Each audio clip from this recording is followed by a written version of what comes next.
Hello students, welcome to global online. This is Ankita Sood. Paper one में आज हम research report writing के most important questions आपके लिए लेकर आए हैं।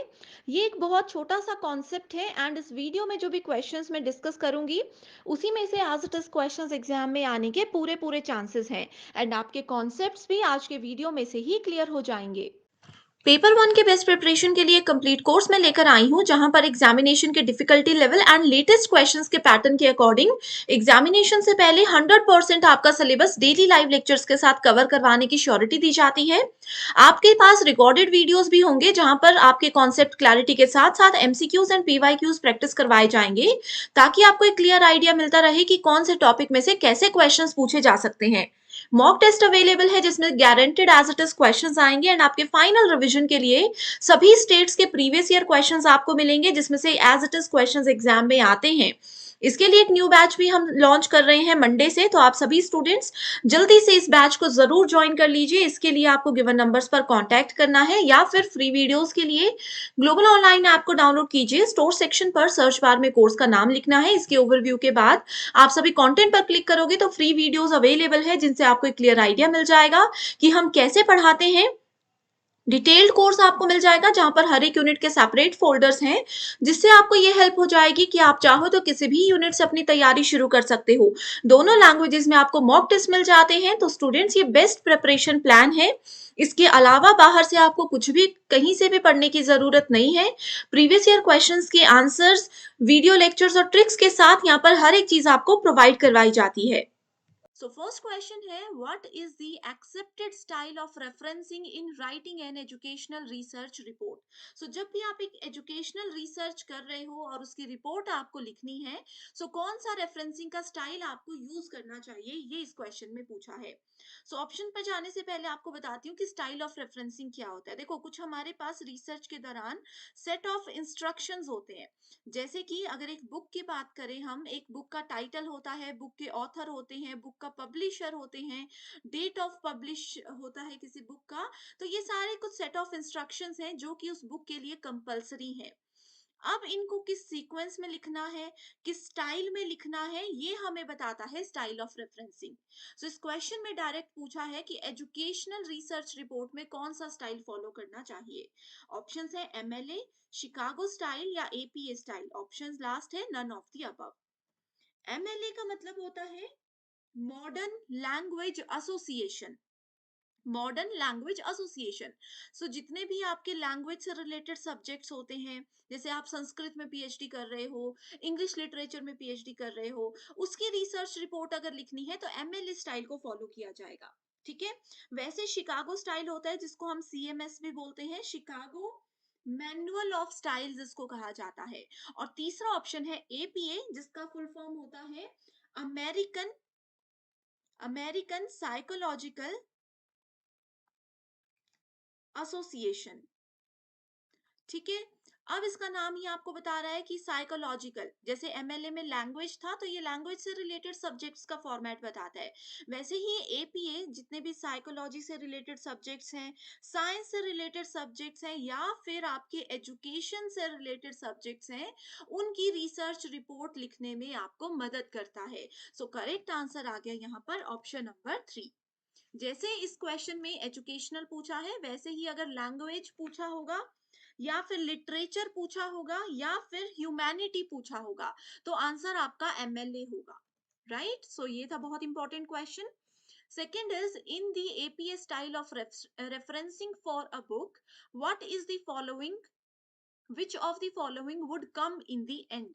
सो देखो, मैंने आपको बताया एपीए हमने अभी डिस्कस किया, इसमें हम ऑथर का नाम भी लिखते हैं, बुक का टाइटल भी लिखते हैं, पब्लिशर की लोकेशन नहीं होती है, ये ऑप्शन पहले ही गलत है, और पब्लिशर का नाम भी होता है, ये सारी चीजें होती है। डेट ऑफ पब्लिश भी होता है कि कब आपकी बुक पब्लिश हुई थी। तो इसमें कहा है कि इस रेफरेंस स्टाइल के हिसाब से सबसे एंड में कौन सी चीज लिखी जाती है। सो इसका करेक्ट आंसर है option number 4, that is publishers name, प्रकाशक का नाम। अब देखो, ये है एपीए स्टाइल का एक एग्जाम्पल। इस सीक्वेंस को आप लोगों ने याद रख लेना है। एपीए हमें कहता है कि सबसे पहले हमें जो उस बुक का ऑथर है, उन बुक के जो लेखक हैं, उनका नाम लिखना है। ठीक है, बुक के ऑथर का नाम लिखना है। उसके बाद कौन से ईयर में बुक पब्लिश हुई है उसको इस तरीके से ब्रैकेट्स में हमेशा मेंशन किया जाना चाहिए। उसको इस तरीके से ब्रैकेट्स में मेंशन किया जाना चाहिए। फिर आता है टाइटल ऑफ द बुक, फिर आता है उसका सब टाइटल, फिर आता है कौन सा एडिशन है और देन पब्लिशर का नाम। तो ये सीक्वेंस एपीए में फॉलो किया जाता है, जो आपको याद रखना जरूरी है। ठीक है, पब्लिशर की लोकेशन कंपलसरी नहीं होती है, तो इसमें हम इसको हटा भी सकते हैं।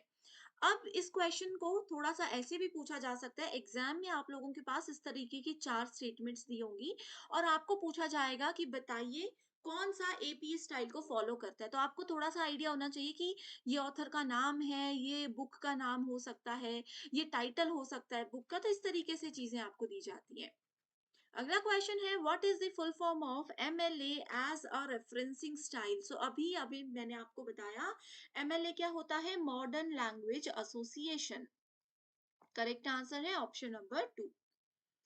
ये देखो, मॉडर्न लैंग्वेज एसोसिएशन में सबसे पहले ऑथर का नाम आता है, फिर टाइटल आता है, देन उनका एडिशन, पब्लिशर और सबसे लास्ट में आता है ईयर ऑफ पब्लिकेशन। सो ये डिफरेंस है।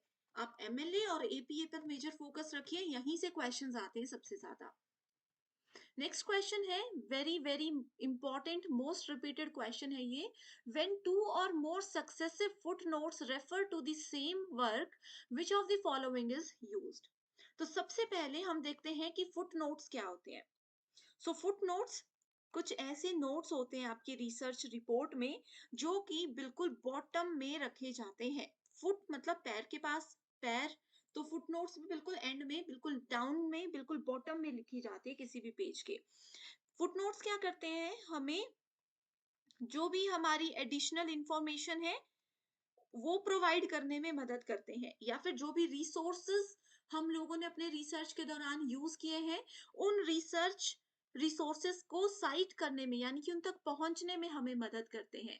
तो इसमें कहा है कि जब दो या दो से ज्यादा फुटनोट्स एक ही काम को रेफर कर रहे हो, तो उस जगह पर हम क्या टर्म को, क्या एक बेसिक कोड को यूज करते हैं। तो इसका करेक्ट ऑप्शन है IBID।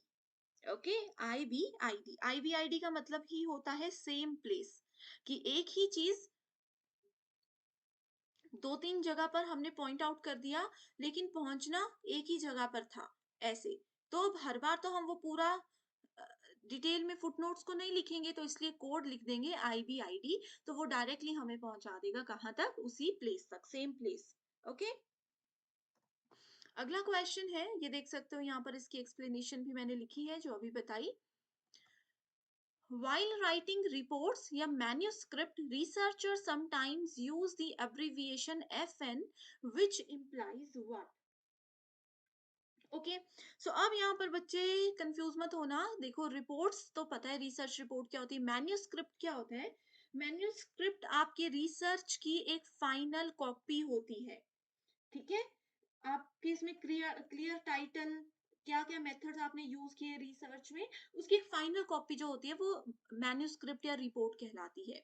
इसमें कई बार ऑथर FN, एक एब्रिविएशन, एक शॉर्ट की यूज करते हैं। इसका मतलब क्या होता है, figure number, following number, final note या फुट नोट।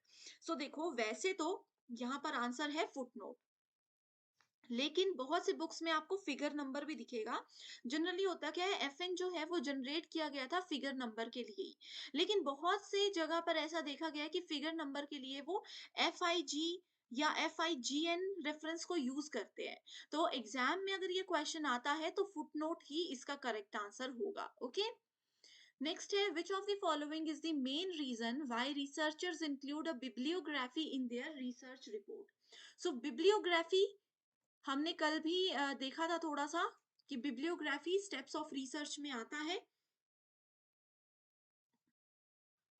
तो क्यों इसको इंक्लूड किया जाता है, ठीक है। बिब्लियोग्राफी बेसिकली एक डिटेल्ड लिस्ट होती है, एक बहुत ही डिटेल्ड लिस्ट होती है of references cited in your work and also a background readings simple language में बोलते हैं, चलो ठीक है, बुकिश लैंग्वेज छोड़ दो, सिंपल लैंग्वेज ये बोलती है कि मान लीजिए मैं अपनी रिसर्च कर रही हूँ। अब मैं इतनी ज्ञानी तो हूं नहीं कि मुझे सब कुछ पहले से पता था। मैंने अपनी मदद करने के लिए कुछ बुक्स पढ़ी, book one, book two, book five books मैंने पढ़ ली। दो तीन वेबसाइट्स भी मैंने देख ली, दो तीन लोगों के लिटरेचर्स को भी मैंने रिव्यू कर लिया। ठीक है, तो बिब्लियोग्राफी में हम उन सब चीजों को मेंशन करते हैं। सो ऑप्शंस में देखो क्या कहा है, to impress readers with their extensive reading list बढ़ाने के लिए तो ये बिल्कुल भी नहीं होती है। To make the report appear longer and more impressive, अपनी रिपोर्ट को बढ़ा चढ़ा कर दिखाने के लिए इसको यूज किया जाता है, नहीं। To provide readers with references for further research, अब कोई और रिसर्चर है, जैसे मान लीजिए रिसर्च का मेरा टॉपिक है एबीसी, अब इसी एबीसी टॉपिक पर अगले 2 साल के बाद कोई और पर्सन आकर रिसर्च करने चाहते हैं, तो उनको मेरे बुक में बिब्लियोग्राफी वाले सेक्शन में से ये आइडिया हो जाएगा कि अच्छा मैम ने कौन-कौन सी बुक्स पढ़ी थी, किस-किस बुक को उन्होंने बेस्ट मान करके रिसर्च अपना किया था, ताकि उनको अलग से वो रिसर्च ना करना पड़े। डायरेक्ट वो बुक में जाकर के देख सकते हैं। ठीक है? तो ये है इसका correct answer option number 3। So students देखो, ये क्वेश्चंस इंपॉर्टेंट है। अगर आपको ये सीरीज पसंद आ रही है और आप चाहते हो कि इसी तरीके की एमसीक्यू सीरीज में कंटिन्यू करूं, तो मुझे एक बार ना कमेंट करके जरूर बता दीजिए। किसी सवाल में कंफ्यूजन है तो भी बता सकते हो, एंड कोई आपकी रिक्वेस्ट पे पर्टिकुलर यूनिट है पेपर वन की, या पर्टिकुलर टॉपिक है जिसपे आप चाहते हो कि फटाफट से मैं उसको कंप्लीट करूं रिसर्च के साथ साथ, तो वो टॉपिक या वो यूनिट का नाम भी आप मुझे बता दीजिएगा, एंड मुझे मोटिवेटेड रखने के लिए कमेंट जरूर कीजिएगा, ठीक है। In which of the following formats research abstract is a must, शोध सार अनिवार्य होता है किसमें।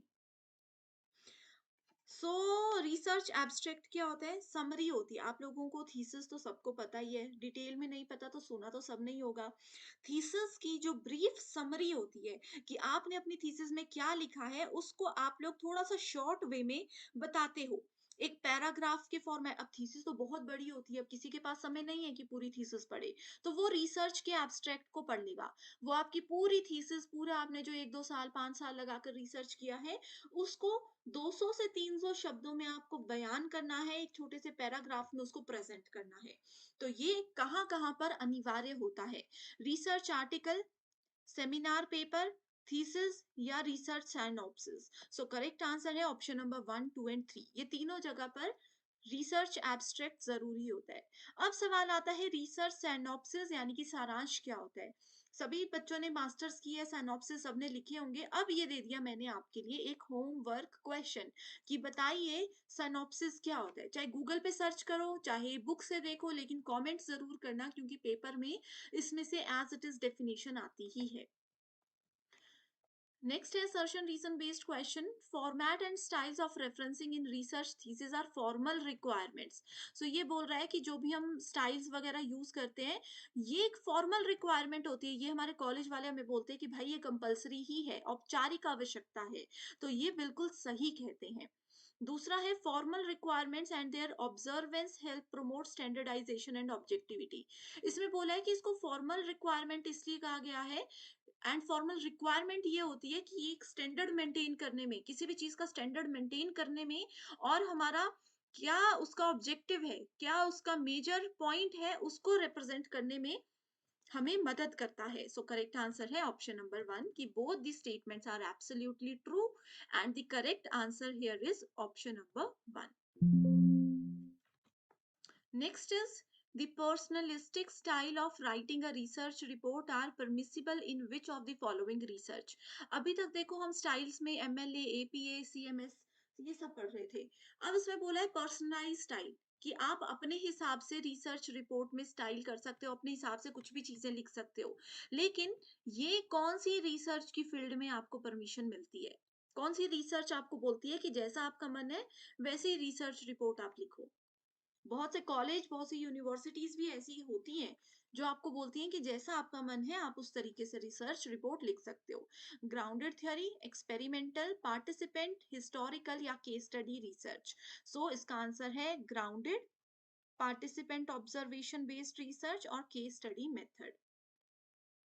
ठीक है, अगला है स्टेटमेंट बेस्ड क्वेश्चन है, there is no difference between format and style of writing and referencing in a thesis and research article. अब देखो इसमें बोल रहा है कि ये कोई भी डिफरेंस नहीं होता है, तो ये तो बिल्कुल गलत है, क्योंकि फर्क होता है। राइटिंग, हम कैसे थीसिस और रिसर्च राइटिंग में क्या स्टाइल फॉलो कर रहे हैं, क्या फॉर्मेट फॉलो कर रहे हैं, उनमें डिफरेंस है, ये हमने अभी पढ़ा। एमएलए और एपीए का मैंने एग्जांपल बताया था कि दोनों में डिफरेंस होता है। स्टेटमेंट दो बोलती है, research ethics and it's observance is mandatory for all the researcher researches.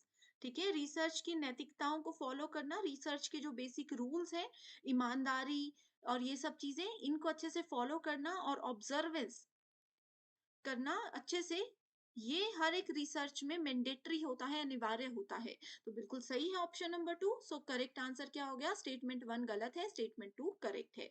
So correct answer is option number four. So ये थे आज के most important questions. Thank you so much everyone for watching this video and I wish you all the very best.